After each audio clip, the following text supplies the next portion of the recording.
Hello everyone. Well, I'm here at my foot of my bed, getting ready to pray this morning, and I was praying to God, and He brought me the wisdom to make a video on who He is and who His Son is, who is God, and who is Jesus. Now, I pray every morning. I spend at times hours in the Bible. And I study a Greek interlinear Hebrew Greek interlinear Bible, which if you don't have one, then I would highly suggest you get one because it opens up so many things.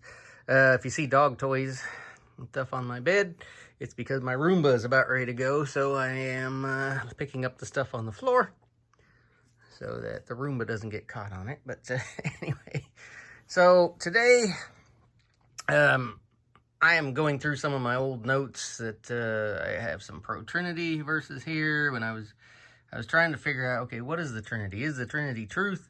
Is the Trinity false? And these are the con-Trinity verses over on this page. And you can see there's quite a few more con-Trinities or ones that speak of both Father and Son separately, as opposed to the ones that are pro-Trinity. In the end, I only found one or two that actually that I could not dispute of the pro-Trinity, but there's all these that are con-Trinity. The ones that are underlined and have a box around them or whatever, or a notation beside them, are ones that are more important. Last couple days I've been studying Psalm 2:7 and Titus 1:4, and today we're going to do Psalm 82, which is one of the most important verses in the Bible, and one of the most misunderstood Bible verses in the Bible if you want to know who God and Son truly are. So let's look at Psalm 82. And I will read the English first, and then I'll read you it in the Greek, and I will try to correct it in what way it should be read. So, a Psalm of Asaph, Psalm 82. God stands in the assembly of God. He judges in the midst of the gods. How long will you judge unjustly and lift up the faces of the wicked? Selah. Judge the poor and the fatherless. Do justice to the afflicted and needy. Deliver the poor and needy. Save out of the hand of the wicked. They neither know nor will understand. They walk in darkness of the foundations of the earth. All the foundations of the earth are shaken. I have said, you are gods, and all of you sons of the Most High. But you shall die as man, and you shall fall like one of the rulers. Rise, O God, judge the earth, for you shall inherit in all the nations. Okay, that's a pretty heavy chapter, isn't it? It's a short chapter, but it's got a lot in it. Let's look at the Hebrew. We have to read from right to left to read the Hebrew. So it says a Psalm of Asaph. So it has two different words for God and God in that first sentence. If you notice, it has 430, Hebrew 430 for the first God, and it has Hebrew 410 for the second God. So that should read, plural, gods stand in the company of God. So that means gods stand in the company of God. The church tries to, and I guess the Hebrews also, all try to cast this off as, oh, these are men. It's men. Well, when have men ever been gods? And this is clearly the assembly or the company, stands in the company of God. Clearly this is an event that's happening in heaven. It is not an event that is happening on earth. So gods stand in the company of God. In the midst of the gods, which should be actually capitalized there, he judges. Well, if he's in the middle of the gods and he judges, who's he? Well, he has to be God, the El, the Most High, right? Which is spoken of in the English, which we'll get to here in a little bit. The Most High judges the other gods. until when will you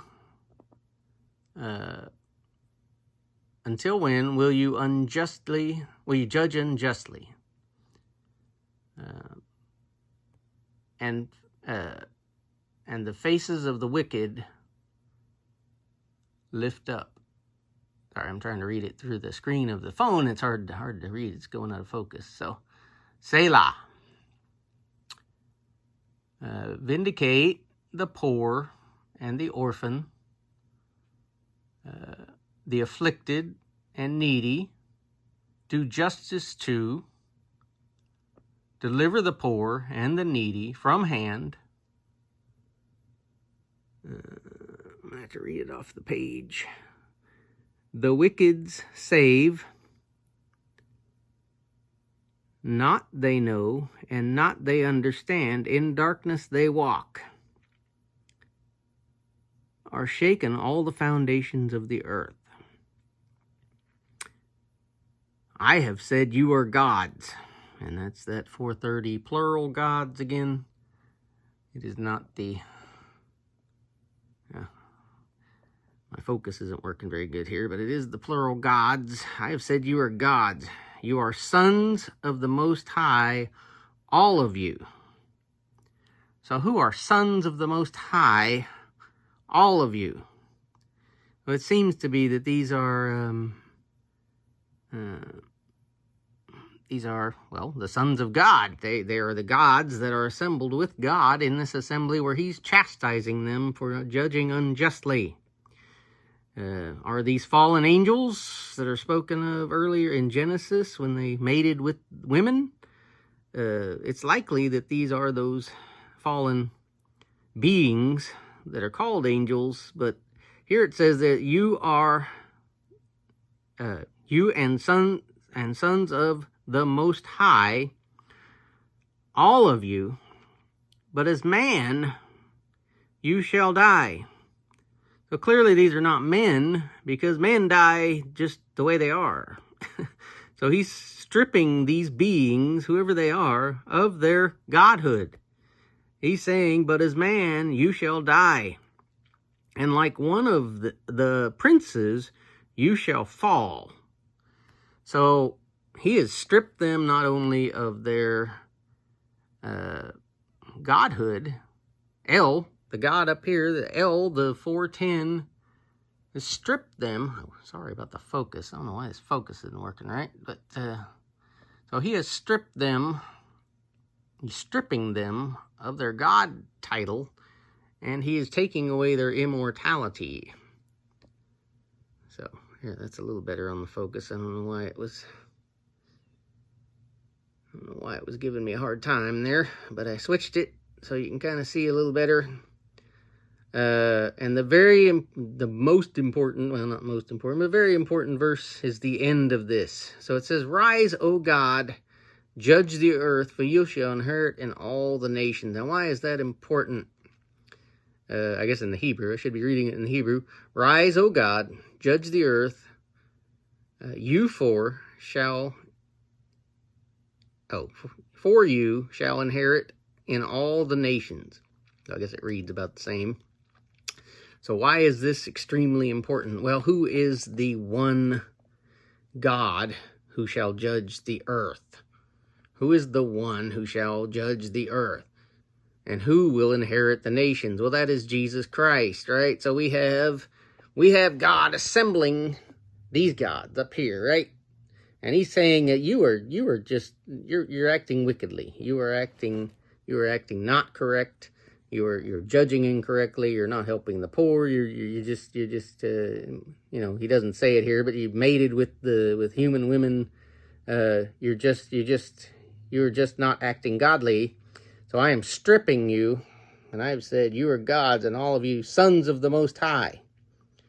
But you shall die as man, and you shall fall like one of the rulers. So he stripped them of their immortality. El, the Most High God, the one who judges, he judges in his assembly, right? So he judges in his assembly. God the Father, he judges in his assembly.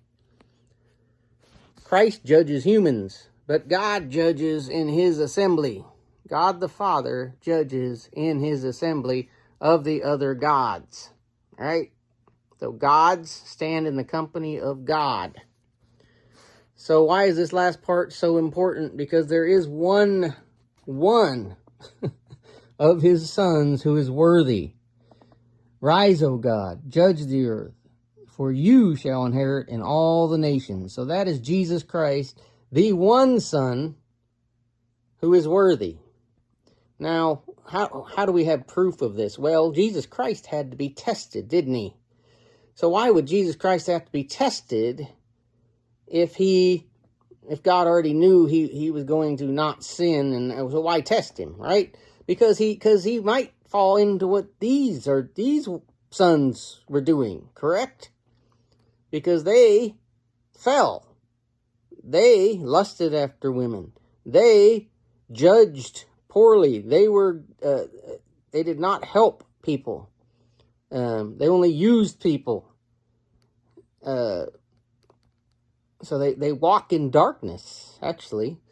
So he strips them of their power, of their godhood, of their godliness, their omniscience, omnipotent, however you say it, and you shall fall like one of the rulers. So they have been stripped, they shall die one day, and they will fall, and they've already fallen. So rise, O God, judge the earth, for you shall inherit in all the nations. That is Jesus Christ. That is speaking of Jesus Christ, the one Son. The one Son. Now you can say he might be the firstborn. It doesn't really say here, but it could say Jesus Christ could be the firstborn and the only Son who did not be tempted by the world. Not be tempted to mate with women. Not be tempted to treat humans incorrectly. And Jesus Christ was tested. He was tested by Satan. He was obviously tested by other humans who came upon him. He was probably tested by women as well. You got to know he was like a rock star back in the day. So Jesus Christ was tested by God and by Satan. And so to make sure he would not do the same thing that these other gods did. So why is this ignored by the church? Well, because they don't want to address this. This is an important question that people have. And if you just say, oh, this is human, this is talking about humans, well, that does not solve the problem, and it does not answer the question, and it leads people away from knowing who Father and Son truly are. So we have gods stand in the assembly of God, and in that assembly, in the company of God, here it says assembly, there it says company, he judges. So he judges. God, 410 there, God. He judges when he's in the company of the gods. Jesus Christ is the judge of the earth. Okay? So this is Rise, O God. This is the one Son who still has... and one thing interesting about this 430, if it is the only word in the sentence, then it becomes a singular. So if it's two words in the sentence, 430 is plural. And then 410 is singular. So it is clearly gods and God in that first sentence.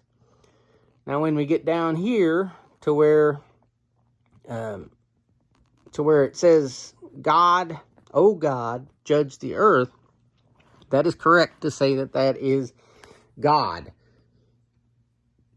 as in singular God.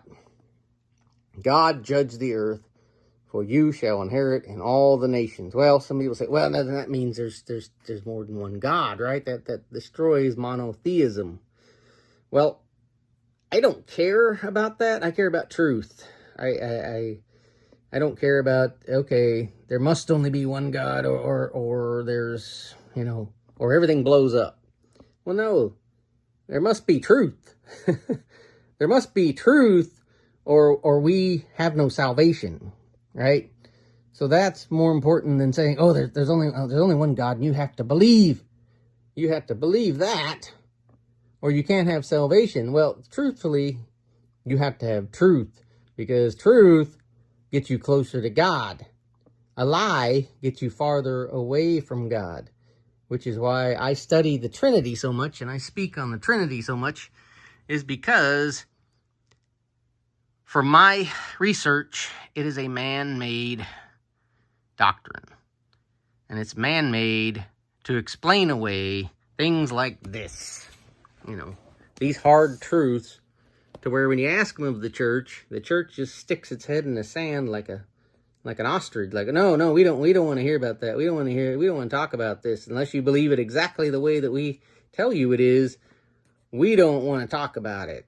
So we're going to stick our head in the sand. We're going to delete your comments or just shut you up in some way. We don't want you blah, blah, blah, blah, blah. Put your fingers in your ears, because we don't want to hear about this, okay? We don't want to deal with that, because it's just something that it's not helping us build our church, which, is a man thing. The church is for man. The church is not for God. The church is to help man. God does not need the church. Jesus Christ does not need the church. Neither of them need us in any way. They want us, but they don't need us. So, anyway, whoops, sorry about that. You can see my dirty room. Anyway, so that is, I'm going to start a series of these on who God is and who Jesus is, because unfortunately the church will not teach it. Unfortunately, most Christians deny it. They've been taught the same way for so long, they will not even listen to it. They stick their fingers in their ears, and they go blah, blah, blah, and until you're done speaking, and they will not answer your questions about these types of things. So I'm going to start a series on this. This is the first one, and I hope you enjoyed it. If you did, hit the like or subscribe, and maybe when the next one pops up, you'll get a notice. So, all right, well, have a blessed day. May God the Father, in His Son Jesus Christ's name, bless you this day and keep you. Bye-bye.